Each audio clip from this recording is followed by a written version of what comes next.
Ephésiens 4, versets 17 à 20. Ephésiens 4, 17 à 20. Voici ce que je dis et ce que je déclare dans le Seigneur. Vous ne devez plus marcher comme les païens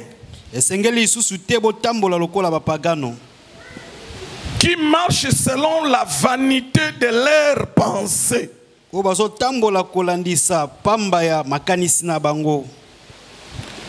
Ils ont l'intelligence obscurcie. Ils sont étrangers à la vie de Dieu à cause de l'ignorance qui est en eux, à cause de l'endurcissement de leur cœur, ayant perdu tout sentiment. Ils se sont livrés au dérèglement pour commettre toute espèce d'impureté et à la cupidité. Mais vous, ce n'est pas ainsi que vous avez appris Christ. Mais vous, ce n'est pas comme ça que vous avez appris Christ. On va nous prendre Galates chapitre 5, versets 17 à 21. Car la chair a des désirs contraires à ceux de l'esprit. Et l'esprit en a de contraires à ceux de la chair. La chair a des désirs contraires à l'esprit. Ils sont opposés entre eux, afin que vous ne fassiez point ce que vous voudriez. Si vous êtes conduits par l'esprit, vous n'êtes point sous la loi. Or, les œuvres de la chair sont manifestes. Ce sont l'impudicité, l'impureté, la dissolution, l'idolâtrie, la magie, les inimitiés, le querelle, le jalousie, les animosités, le dispute, les divisions, le secte, l'envie, l'ivrognerie, les excès de table et les choses semblables. Je vous dis d'avance, comme je l'ai déjà dit, que ceux qui commettent de telles choses n'hériteront point le royaume de Dieu. Ceux qui commettent de telles choses ne feront pas quoi? N'hériteront pas. N'hériteront pas quoi? Le royaume de Dieu. Verset 22. Mais le fruit de l'esprit. Le fruit de l'esprit. Le fruit de l'esprit. C'est l'amour. C'est l'amour. Tu t'arrêtes là. Tu nous prends 1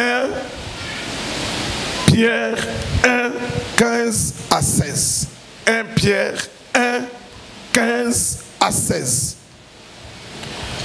Mais, puisque celui qui vous a appelé est saint, celui qui vous a appelé est saint,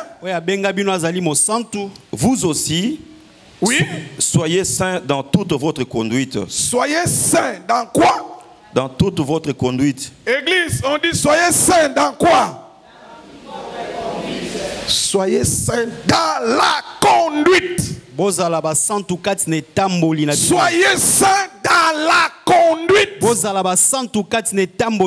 Si cela n'est pas possible,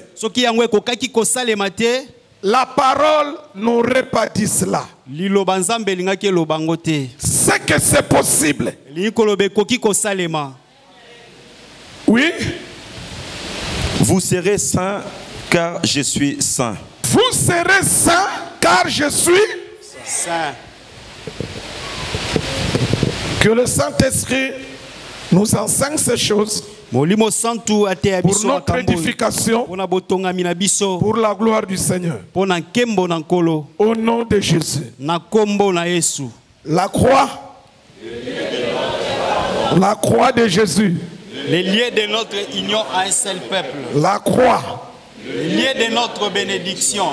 La croix de Jésus. Les lieux de notre victoire. La croix. Tout est accompli.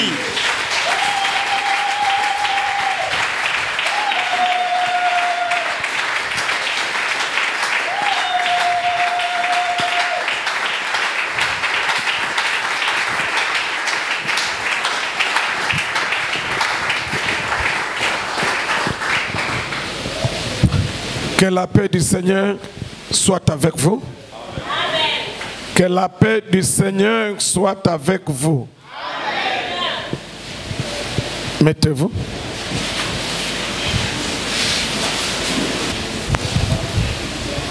Le thème que nous sommes en train de partager, c'est une exhortation d'ailleurs.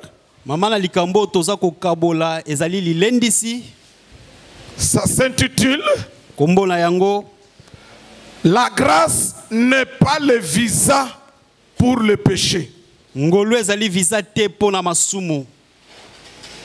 La grâce n'est pas le visa pour commettre le péché.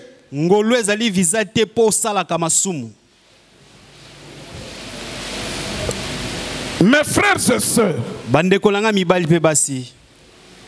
sous le soleil, depuis la Pentecôte, depuis que le Saint-Esprit est venu sur la terre, depuis ce jour-là, jusqu'à la fin, il n'y a que deux types de personnes qui vivent sur la terre.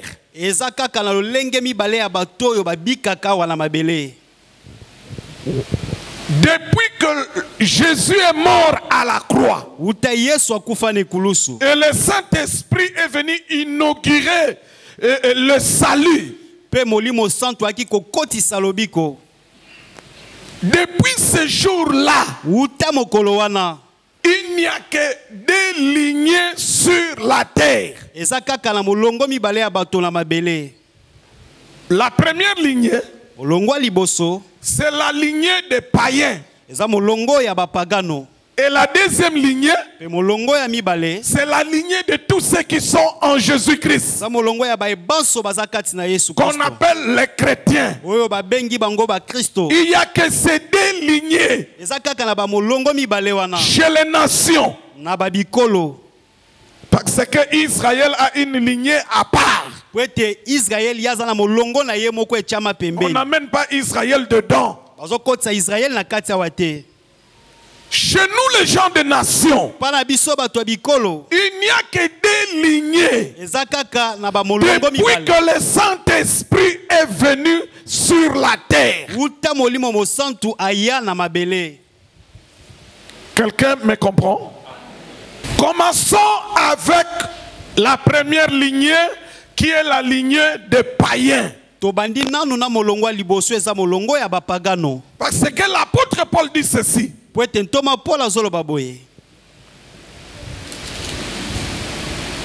Il dit que vous ne devez plus marcher comme les païens. Cela veut dire quoi?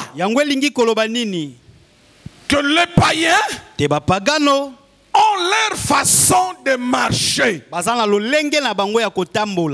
Et les chrétiens ont leur façon aussi de marcher.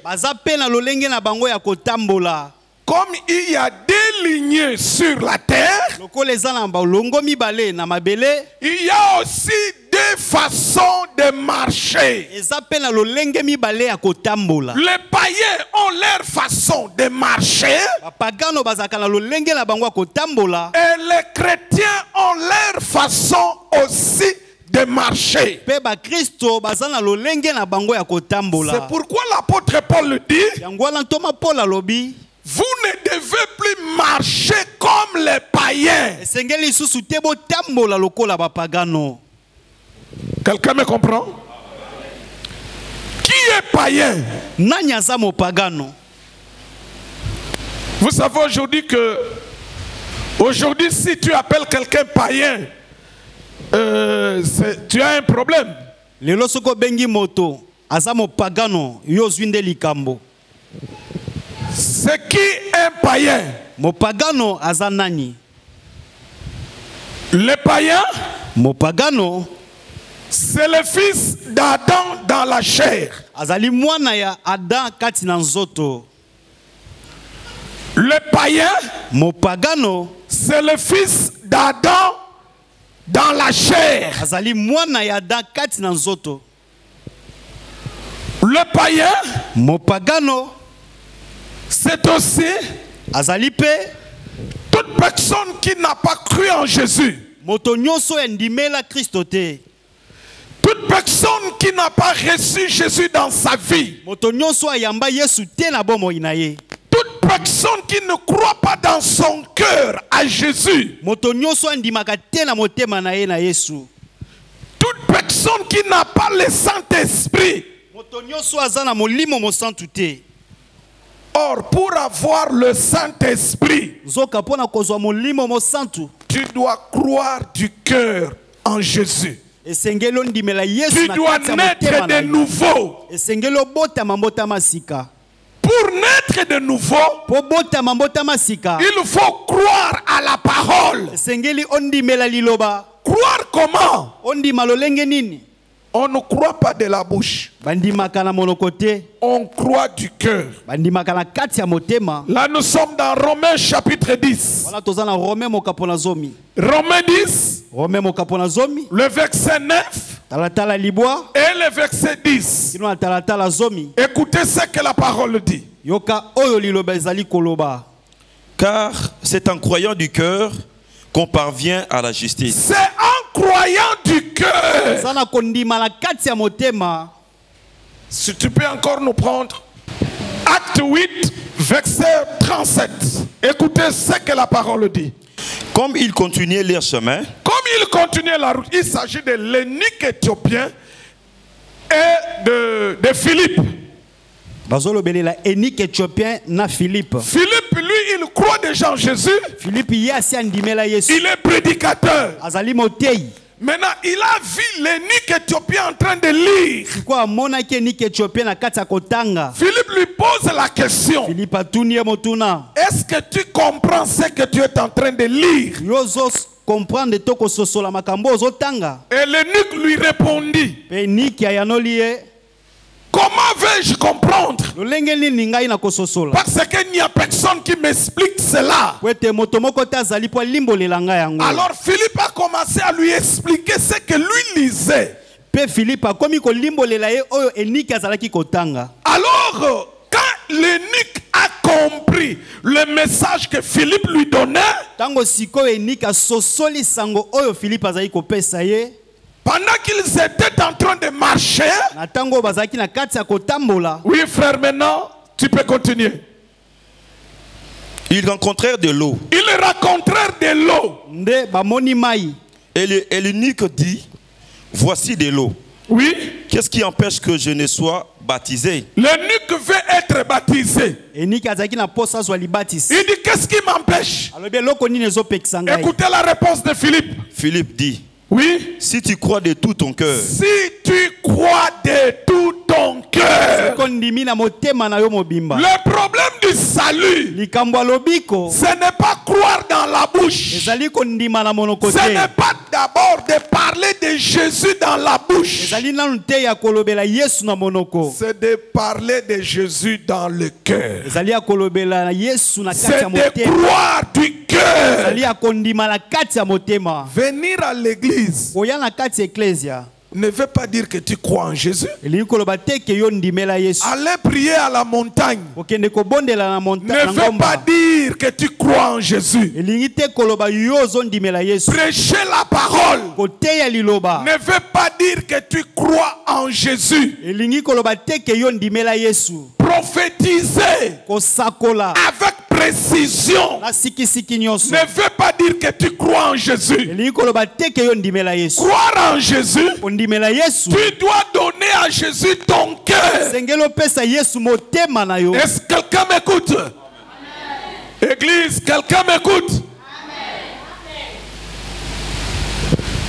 Je vous ai dit qu'il y a des lignées. Il y a la lignée des païens. Et il y a la lignée des chrétiens. Qui est païen? C'est toute personne qui ne croit pas en Jésus. C'est toute personne qui n'a pas le Saint-Esprit. Qui est chrétien? Le chrétien, c'est toute personne qui croit en Jésus et il est baptisé du Saint-Esprit. Quand tu reçois le baptême du Saint-Esprit, ça veut dire que tu es scellé du Saint-Esprit. Et celui qui est scellé du Saint-Esprit, il appartient désormais à Jésus-Christ. Et celui qui n'a pas le Saint-Esprit, il appartient au monde. Les païens sont le fils du monde. Les chrétiens sont le fils de Dieu. Par Jésus-Christ. J'ai souvent entendu les gens dire ceci. Oh, tous nous sommes enfants de Dieu. C'est faux. C'est faux. Tous nous ne sommes pas des enfants de Dieu.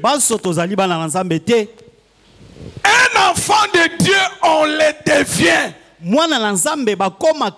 en croyant en Jésus. Et le Seigneur te baptise du Saint-Esprit. Quand on ne croit pas en Jésus, on n'est pas enfant de Dieu. Les choses doivent être claires. 1 Jean chapitre 3, on peut nous prendre ça. 1 Jean chapitre 3. Commençons au verset 1er jusqu'au verset 2e. Du premier au 2e verset. Écoutez la lecture. Voyez quel amour le Père nous a témoigné. Oui. Pour que nous soyons appelés enfants de Dieu. Pour que nous soyons appelés enfants de Dieu. Le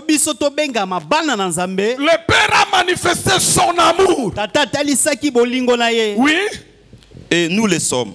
Nous sommes enfants de Dieu. Si le monde ne nous connaît pas, oui, c'est qu'il ne l'a pas connu. Oui. Bien-aimés, oui, nous sommes maintenant enfants de Dieu. Nous sommes maintenant enfants de Dieu. Oui. Ce que nous serons n'a pas encore été manifesté. Aujourd'hui, on nous voit dans la souffrance. Aujourd'hui, nous souffrons dans ces corps. Mais la parole prophétique dit ceci. Ce que nous serons n'a pas encore été manifesté. Est-ce que quelqu'un me comprend? Il y a les enfants du monde. Et il y a ceux qui appartiennent à Jésus. Ce sont les deux lignées. Il n'y en a pas trois. Il n'y en a pas de juste milliers. Il n'y a pas de milliers. Non. Soit tu es fils ou fille du monde. Soit tu es fils ou fille de Dieu. Le millier, le juste millier n'existe pas. Alors je disais, le païen, lui ne croit pas en Jésus. Il n'a pas l'esprit de Jésus. Maintenant, l'apôtre Paul dit, le païen vit selon ses pensées. Le païen marche selon ses pensées. Oh, Or, les pensées d'un païen, ce sont des pensées impures. Aucun païen n'a de pensées propres. Toutes les pensées du païen sont souillées. Même si tu as une bonne éducation, même si tu ne cherches pas de problèmes aux gens, comme tu ne crois pas en Jésus-Christ, comme tu n'as pas l'esprit de Jésus, tu es païen. La bonne éducation ne fera pas de toi chrétien.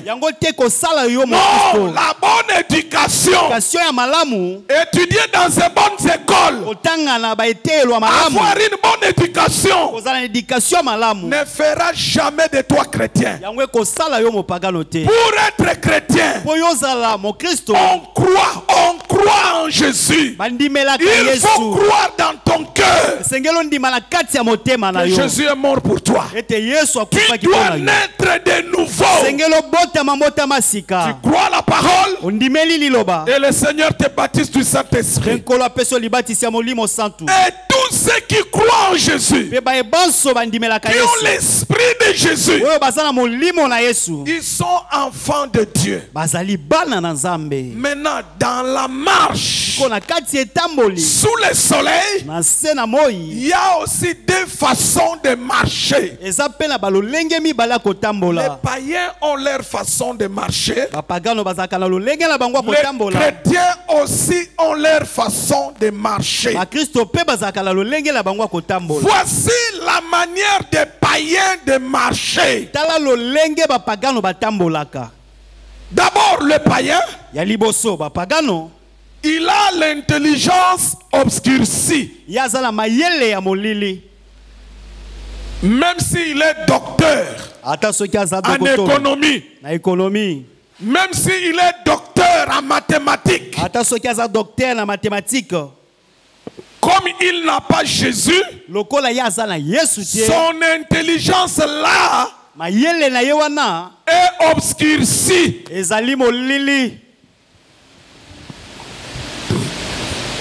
Le diplôme académique n'enlève toi l'obscurité dans l'intelligence. Quelqu'un me comprend? Le païen a sa façon de vivre. Et cette façon de vivre des païens est dictée par ses pensées. Ça provient de ses pensées. C'est pourquoi Jésus avait dit, ce qui suit l'homme, c'est ce qui vient du cœur. Dans le cœur, il y a les pensées.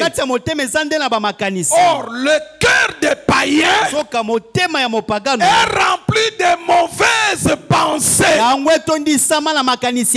Et comme le cœur du païen est rempli de mauvaises pensées, tout ce que le païen fera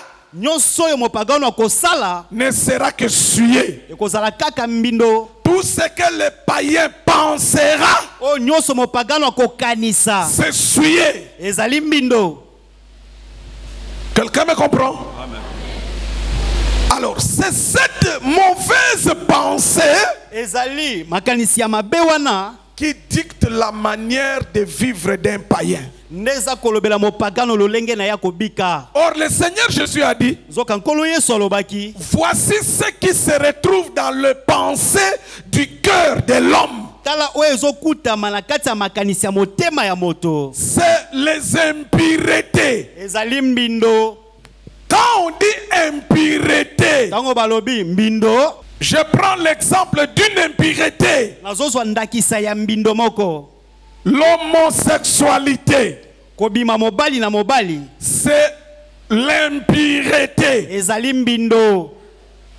Le lesbianisme, c'est de l'impureté. La bestialité, c'est de l'impureté. Les phénomènes transgenres,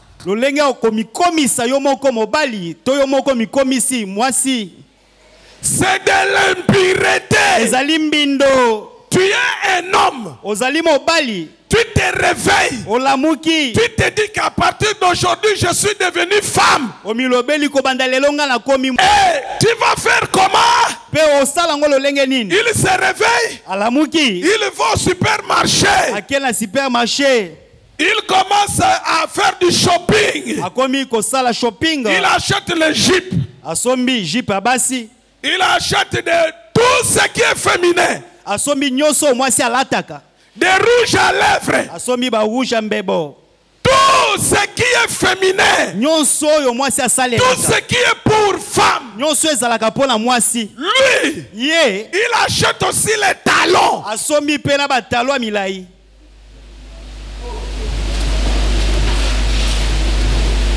Être transgenre, c'est de l'impureté. Coucher avec un animal, c'est de l'impureté. Les phénomènes PD, c'est de l'impureté. Il y a aussi le phénomène la pédophilie. Un homme qui sort avec des petits enfants, c'est de l'impureté. La sodomie, c'est de l'impureté. Dans la grâce, on appelle ça impureté. Mais dans la loi, on n'appelait pas ça impureté. Dans la loi, on appelait ça abomination. Vous avez compris?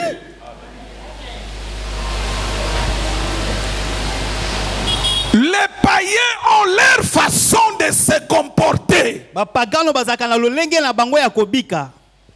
partir de leurs pensées.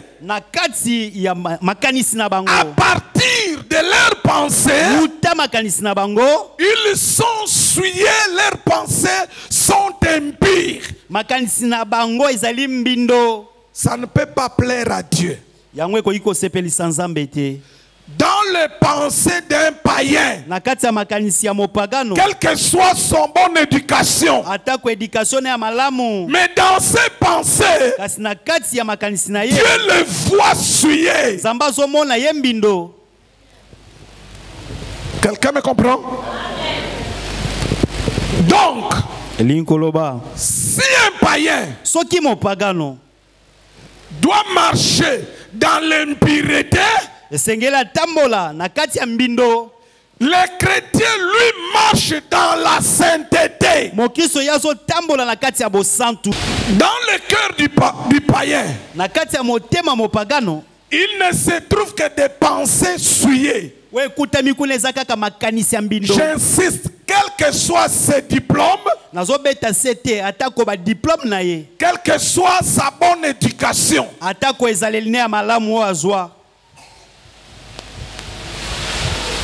la bonne éducation de quelqu'un, le gros diplôme que quelqu'un peut avoir, cela ne peut pas changer le pensée de son cœur. Pour que le pensée du cœur de l'homme puisse changer, il faut que le païen puisse naître de nouveau pour que les pensées du cœur changent. Tant que l'homme est païen, ses pensées sont souillées. Pour que le pensée d'un païen païen puisse changer, il faut que le païen change de nature. Il doit quitter la nature des païens, devenir prendre la nature des chrétiens. Et cela se fait par la nouvelle naissance. Mais tout païen a l'intelligence obscurcie. Le pensée obscurcie dedans, il n'y a que tout ce qui est mauvais. Les pensées d'un païen ne peuvent jamais pleurer à Dieu. Retenez ce que je vous dis, Église. Quand un homme est païen, il a des pensées souillées. Et retenez ceci. Dans les païens, il n'y a rien de bon devant Dieu. Dans les païens, tout ce qui est dans les païens, devant Dieu, c'est souillé. La vie d'un païen, ça ne peut pas plaire à Dieu. Pourquoi? Parce que tout païen est péché. Tout païen est péché. Tout païen est péché. Il y a deux choses. Tout païen est péché. Et tout païen est péché. C'est deux choses. Comment tout païen est péché? Tout païen est péché comment? C'est-à-dire son esprit, son âme, son corps, tout est péché. Vous avez compris?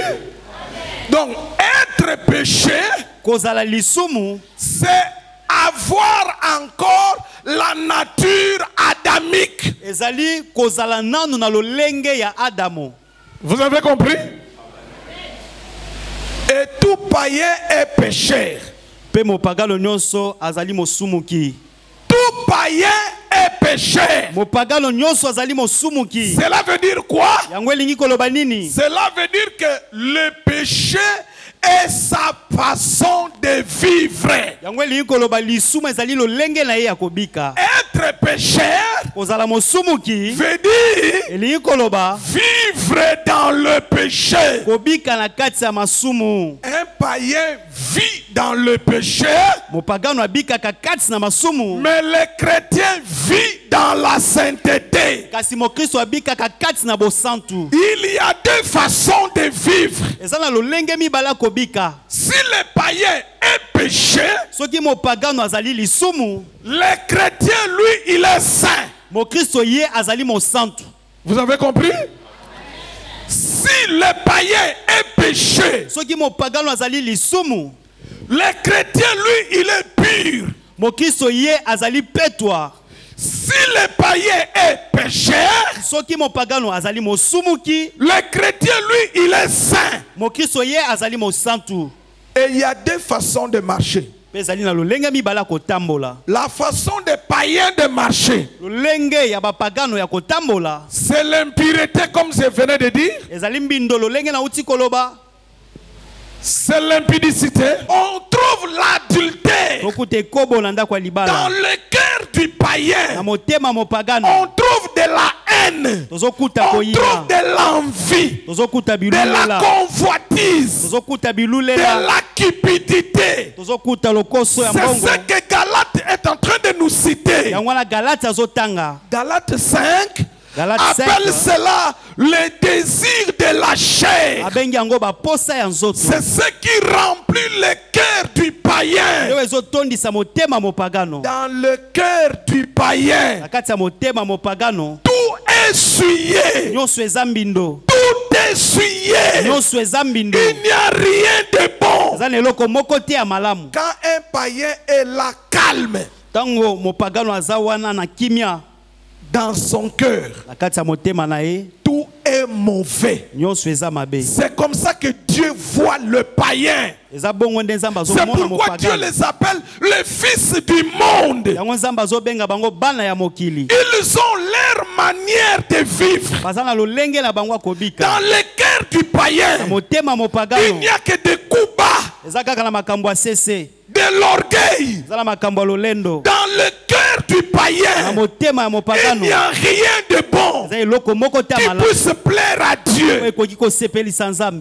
Donc le païen, il vit sur la terre selon que ses pensées le dictent. Un païen peut être là. Il dit je pars dans une boîte de nuit. Il part. Il va là-bas. Il revient le matin. C'est ce que ses pensées lui disent. Quelqu'un me comprend? Un païen peut être là. Il regarde la femme d'autrui. Il sait que c'est la femme d'autrui. Le païen se dit vraiment dans son cœur. Je dois chercher cette femme. Dans son cœur. Ça, c'est d'abord, le tout dans l'homme va du cœur. Le salut, c'est la délivrance du cœur. Le salut vient délivrer les pensées du cœur. Si tes pensées ne sont pas délivrées, tu es encore païen. Et lorsqu'on croit, on est né de nouveau. Les pensées du cœur changent. Ça change. Si tu viens à l'église et que tes pensées du cœur sont toujours les mêmes, c'est que tu es encore païen. Quand on vient à l'église, c'est pour écouter la parole. Quand on écoute la parole change les pensées du cœur. Si tes pensées ne changent pas, c'est que tu es encore païen. Est-ce que quelqu'un me comprend? Ça ne sert à rien de venir à l'église, mais en gardant le cœur des païens. Non, ça n'a aucune importance. En venant à l'église, la grâce de Dieu, par la parole que nous écoutons, doit produire en nous les changements de pensée de nos cœurs.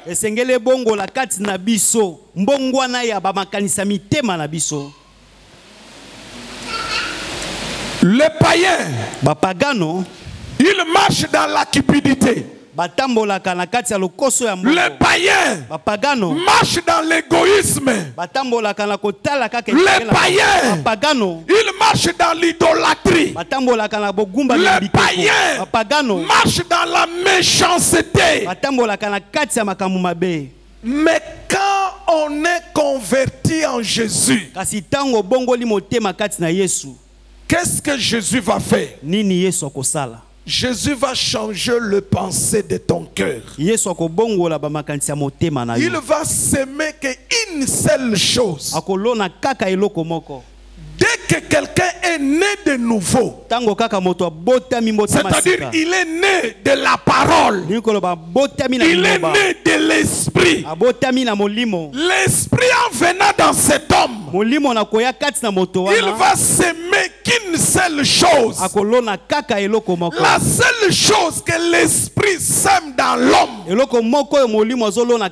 dans le cœur du chrétien, ça s'appelle amour. L'amour, c'est ce que le Saint-Esprit sème dans le cœur du croyant. Pourquoi il sème que l'amour? C'est parce que là où il y a l'amour, la crainte de Dieu va se manifester. Là où il y a l'amour, Dieu va aider les autres. Là où il y a l'amour, il n'y aura pas d'injustice. Là où il y a l'amour, il n'y aura pas de la haine. Là où il y a de l'amour, il n'y aura pas de la méchanceté. Là où il y a de l'amour, il n'y aura pas de la haine. C'est pourquoi le Seigneur Jésus a pris les 10 commandements de la loi de Moïse. Il a transformé cela en un seul commandement. L'amour. L'amour. Dans le cœur du chrétien, c'est l'amour. Ce qui veut dire quoi? Là où il y a les chrétiens, on ne peut pas avoir des empoisonnements. Ça ne peut pas se retrouver là-bas. Si vous voyez au milieu des chrétiens, on empoisonne les gens, c'est qu'il n'y a pas l'amour. Là où il n'y a pas l'amour, c'est que là où il n'y a pas le Saint-Esprit. Là où il n'y a pas le Saint-Esprit, c'est que les gens sont encore des païens. Comme on a des païens dans nos églises qui se disent qu'ils sont des chrétiens. Or en réalité ils sont païens dans le cœur. C'est pourquoi il y a des coups bas. C'est pourquoi on peut voir un groupe de pasteurs qui se réunissent pour faire des coups à un autre pasteur. Là où vous voyez des coups bas, là où vous voyez des coups bas, l'un prépare des coups bas contre l'autre. C'est que les gens sont encore des païens. Là où il y a des chrétiens, c'est l'amour. L'amour produit le pardon. Je te fais du mal, comme tu es chrétien, tu me pardonnes. Même si je n'ai pas demandé pardon. Un chrétien, celui qui est né de nouveau, si quelqu'un lui fait du mal, il ne va pas attendre la personne venir demander pardon pour que lui pardonne. Lui va pardonner avant même que la personne ne vienne. Un chrétien a un gros cœur pour savoir pardonner. Ce qui tue l'église aujourd'hui, ce qui tue les chrétiens aujourd'hui, il manque une chose: la semence de l'esprit en eux. La semence de l'esprit, c'est l'amour. La semence de l'esprit, c'est l'amour. Il n'y a pas d'amour parmi les chrétiens. Oh, si tu n'as pas d'amour, tu es païen. Regardez, l'apôtre Jean dit ceci: n'aimez pas en parole, mais aimez dans la pratique. Comment on peut aimer en parole? Voici le chrétien d'aujourd'hui. Le chrétien d'aujourd'hui est spécialiste d'aimer en parole.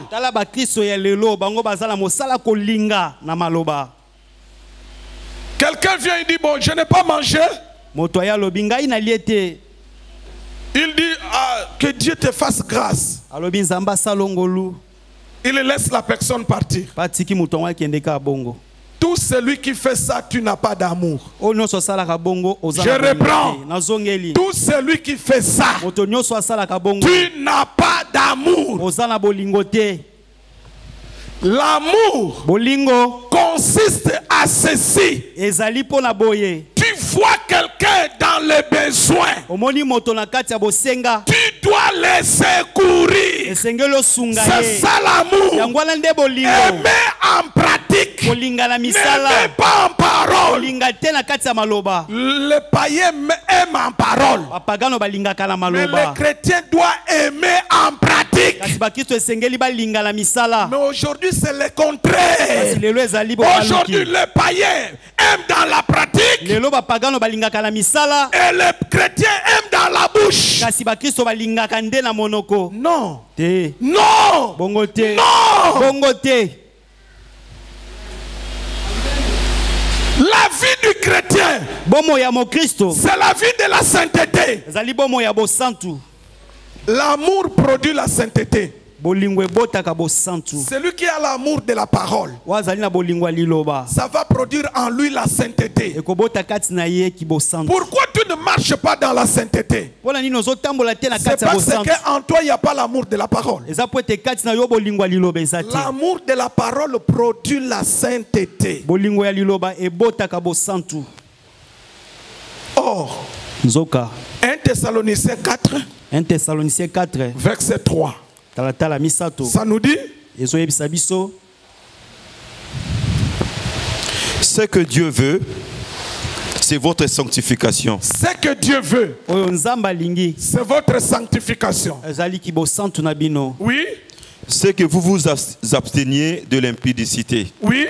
C'est que chacun de vous sache posséder son corps dans la sainteté et l'honnêteté. Chacun de vous doit marcher dans la sainteté et dans l'honnêteté. Regardez, les païens, ils marchent toujours dans le péché. La vie du païen, c'est le péché. Mais la vie des chrétiens, c'est la sainteté. Pourquoi? Sans la sainteté, tu ne vivras pas les promesses de Dieu. Et sans la sainteté, tu ne verras pas le Seigneur. Retenez les deux choses. Aujourd'hui, beaucoup de chrétiens, ils croient que la grâce c'est un visa pour faire le péché. Non. La grâce n'est pas le visa pour pratiquer le péché. La grâce n'est pas un visa pour faire le péché. Mais la grâce, c'est un visa pour aller au ciel. La grâce doit être pour toi le visa pour aller au ciel. Pour aller au ciel, il faut marcher dans la sanctification, dans la sainteté. L'apôtre aux Hébreux dit, sans la sainteté, personne ne verra le Seigneur. Mes frères et sœurs, retenez des choses. Avoir les promesses de Dieu dans ta vie n'est pas un visa de marcher dans le péché. Si tu marches dans le péché, pendant que tu as les promesses de Dieu, Dieu va te châtier.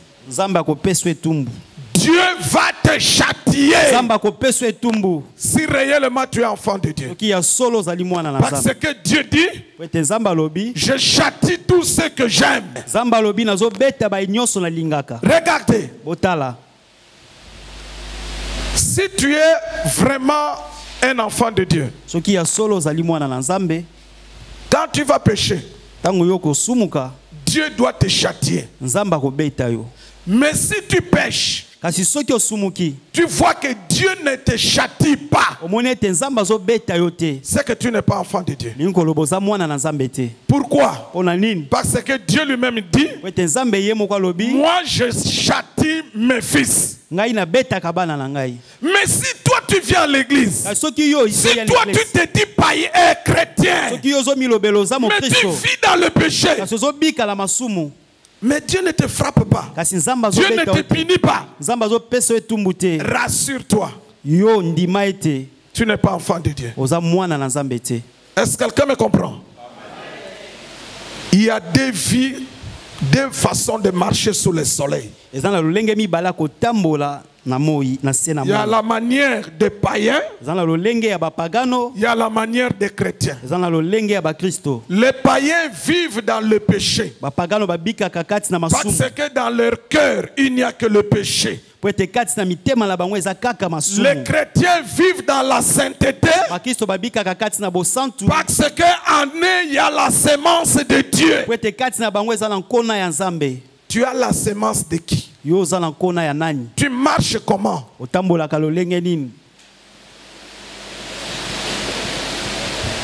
Regarde ta vie. Est-ce que tu es digne d'être appelé chrétien? Est-ce que tu es digne qu'on t'appelle chrétien?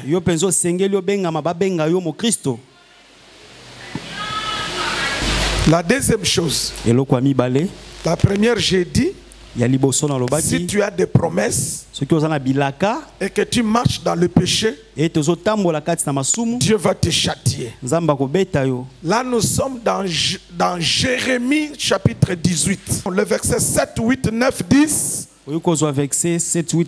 Dieu dit ceci. Si je dis à une nation que je veux vous bénir et que si cette nation-là faisait du mal, la bénédiction que j'avais préparée, je ne donnerai plus. Et il dit encore, si je dis à une nation que je ne vous bénirai pas, mais cette nation-là fait du bien, Dieu dit, les biens que j'avais refusé de leur faire, je vais faire cela pour eux. Mon frère, ma soeur, la vie du païen c'est le péché, mais la vie d'un chrétien c'est la sainteté.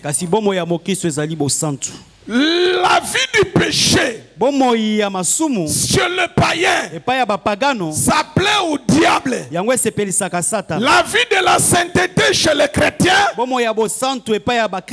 plaît à Dieu.